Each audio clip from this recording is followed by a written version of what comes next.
I'm not gonna lie, but the fact that Nosferatu and Gothic horror as a genre in general, the fact that they are getting the recognition now, even though it's long overdue because this should have happened ages ago, but the fact that they are getting the recognition that they deserve, or like that it deserves as a genre, this is filling me with so much joy. And oh my god, I can tell you that this 2025 is gonna be the Gothic horror girlies dream, not only with Nosferatu but with other Gothic horror monsters and creatures of the genre in general. I can't wait, I'm not gonna lie. For all of those who don't live under a rock and have seen any sort of promo or any sort of discussions about Nosferatu and vampirism in general, or you have seen the film and you wonder why it is so fucking weird, and you don't really understand what is Gothic horror as a genre, no worries, bestie. It is not you, it's the genre in general.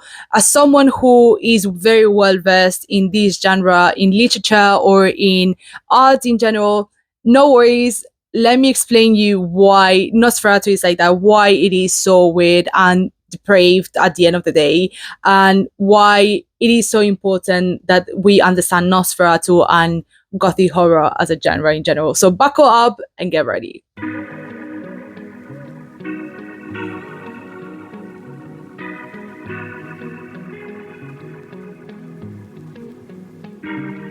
Before starting the discussion about Gothic horror as a genre or vampirism or Nosferatu, we have to take into account the context. So obviously, all literature or all art in general is related to a context or relates to a societal context, right? And Gothic horror is no exception. And we have to take into account that we have to take into account the historical elements that created or that influenced this genre in general. So obviously we have to take into account the societal expectations or the societal context for when the genre was born, which was around 18th, 19th century. The lines are a little bit blurred because obviously there were a lot of authors that were influenced one by another when it comes to creating art or creating Gothic art and literature. But we would put the line around late 1800s, late 18th century, early 19th century, more or less, right? So the main context or the main expectations that society had for individuals were to become the perfect Christian, right? Or to become the perfect individual that was very reliable for society or for their community, and that meant being a good Christian. So you had to become the perfect Ned Flanders, basically, if you have seen The Simpsons, right? So the main expectation was, or religious expectation was, for you to be pure, for you to be the perfect follower. So you had to be kind, you have to be nice, you had to give to the church, you had to give to other people, but also at the same time you had to be pure of mind, body and soul, right? So you had to take care of your body, you had to take care of your mind, and you had to take care of your soul, specifically your soul. That was the most important thing, right? Obviously, when we jump in history and we go into Victorian eras or the Victorian historical era, we see that this is exacerbated by 1,000, right? Like Victorian people were absolutely mental, specifically on that side. I think they had like a religious delirious trauma over there, all collectively, because we see how multiplied or how important was the religious expectations or the religious context within that era. I feel like I always bring Victorian people over here, or like the Victorian era in general, but they are just such an important like historical context that it just makes sense for us to talk about this, right? Like we have talked a lot about how all the practices that Victorian people used to do in order to take care of their bodies, or the practices that they used to do on a daily basis in order to ensure that their body was healthy. But what I want to focus in today is the practices that they used to do in order to keep their soul healthy, or the religious soul. Like they used to do quite a lot, or they used to expect so much from people in order to make sure that they were pure, because the most important thing that someone could be at that time was pure of soul, right? Like that's what we see a lot of history or a lot of literature that was born in that era, where the main point of the story is that someone is pure of soul and wins over evil, right? Like we see all the time, especially with Disney, like classic Disney stories and stories that were born in that era, or even pre-Victorian, that influenced the Victorian era and that have arrived to our generation, right? But I think one of the things that always surprises me is the fact that the one thing that Victorian people were very proud of when it comes to the purity of their soul was the fact that they did not commit sins, right? Like, for example, pride, sloth, for example, like the seven deadly sins, they will always show themselves as the antithesis of the sins, right? Or they will always show examples of the antitheses. For example, we see Victorian skinniness, like they were obsessed with being skinny, so they wouldn't show that they just consume food just out of the fact of consuming. Or, for example, they will also not wear makeup or wear minimal makeup to show that they weren't prideful, or that they didn't show themselves as more pretty than they were expected to. But the one that always surprises me the most is the fact that they will always pride themselves into not being horny or into not being lustful. It got to a point where literally pastors had to teach married couples sex education, because they were not aware that once you get married, if you want to have children, you have to do certain acts, right? Like we know which acts we're talking about, because they didn't even know they had to do these things, right? Like they just expected to get married and then out of nowhere we would have a child, right? And there is this story that always makes me laugh, and it's the fact that obviously taking into account that society, or like the society at the time, was severely homophobic, obviously, there were these two women that got, I think they had to go into court because the people in their town, they said that they were practicing lesbianism, or that they were homosexual, because they lived together.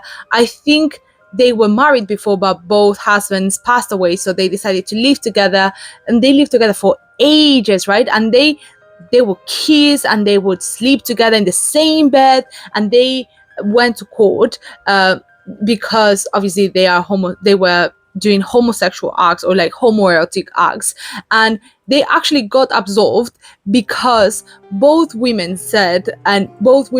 preached that they couldn't possibly be homosexual. They were just giving each other company because obviously they were widows, and they were giving each other company and living together for safety, and they had the same bed in order to keep themselves warm, right? So in the sense of, they got absolved because they claimed that they couldn't possibly be horny, or they couldn't possibly be homosexual, because they were just keeping each other company, and they were good Christian pure women that could never do these things, right? So they actually got absolved, but they were actually homosexual. But in this sense, what I'm saying is that the context of the Victorian people, or that time where the Gothic horror genre was born, was very, very Puritan, and this is something that actually shaped the genre as a whole.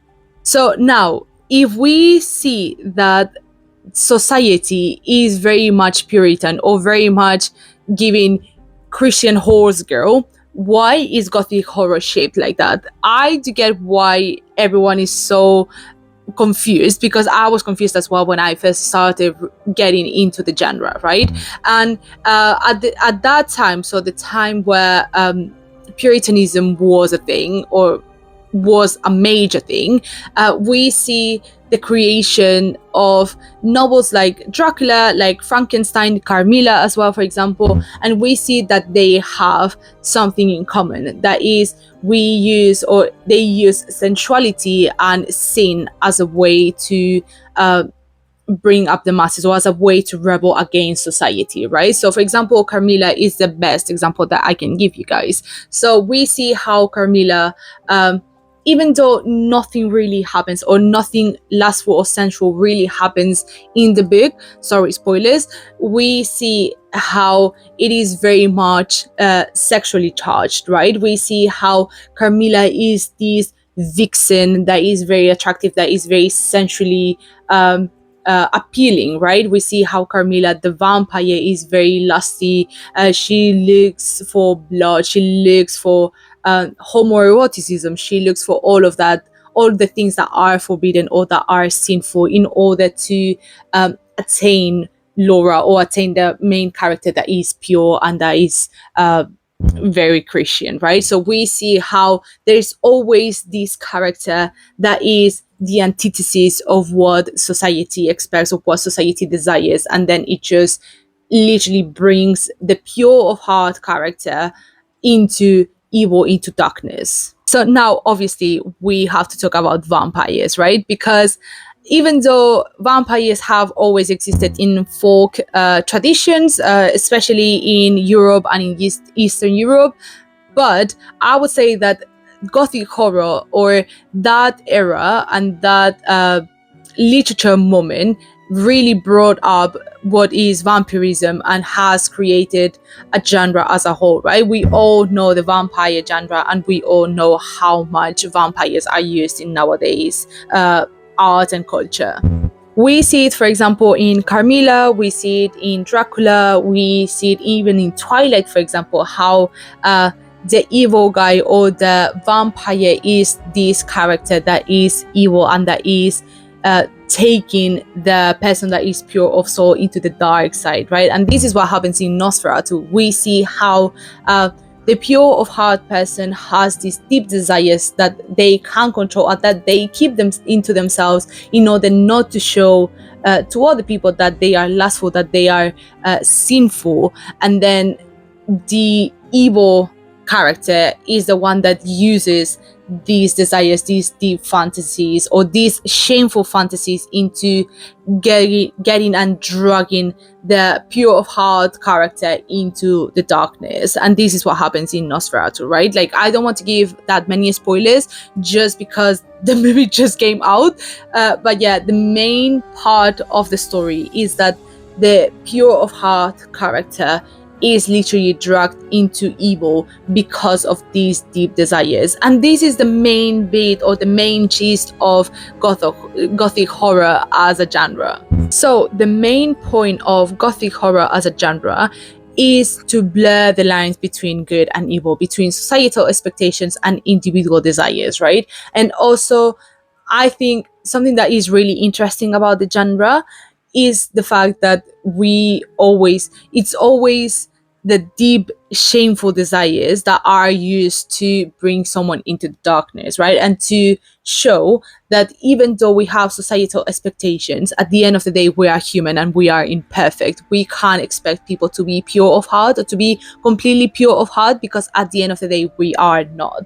We are not good nor evil. We are not pure, not pure or either evil. We are just people at the end of the day, and we are not perfect. We see the best example in Frankenstein, right? We see how all the characters are pure and are perfect, but because of Victor's deep desires or deep fantasies, the lines between good and evil are blurred, so therefore evil wins over good, right? Or we see it in Carmilla, we see it in Nosferatu, how even though you want to show you're good, at the end of the day, you're not perfect, so therefore you will have some evil in you. Now, why are vampires the perfect example of Gothic horror?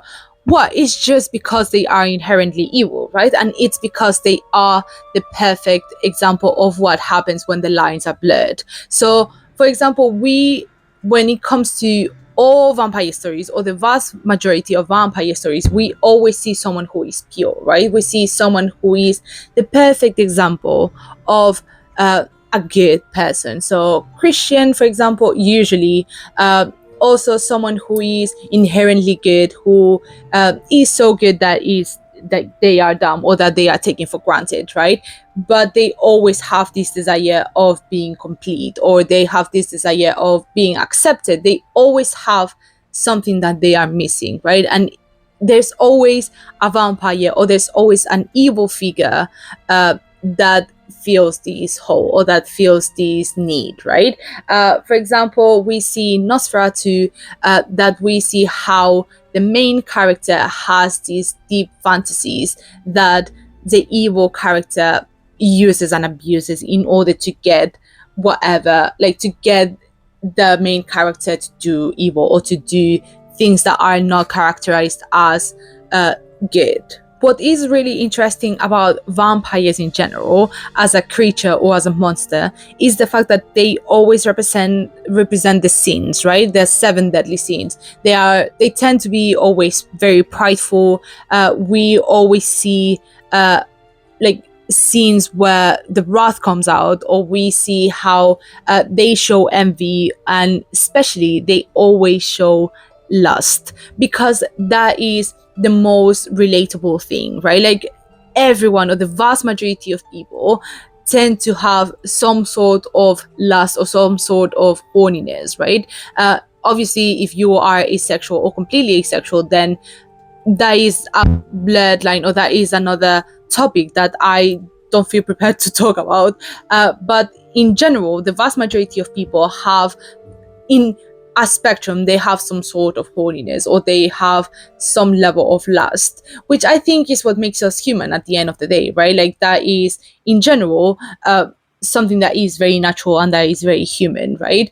And also, it is what I would consider the most attractive sin, right? Like it's something that you can't stop yourself, right? Because you can stop yourself from being prideful, because at the end of the day, you don't need to brag. And also, even if you're envious, you can control your jealousy, or you can control your wrath. But the one thing that you can't control, and there is always internal, is lust. This is why vampires as creatures, they are so successful within the gothic horror genre, because they are so perfectly well done, and they are so lustful and so sensual that you can't keep yourself from feeding into these desires, right? Because they creep into your most darkest fantasies, and they just take you into evil, so from pure into evil, in order to use you, in order to get your blood and to get your bodily fluids, which are also inherently sexual, or they are inherently sexualized within our society.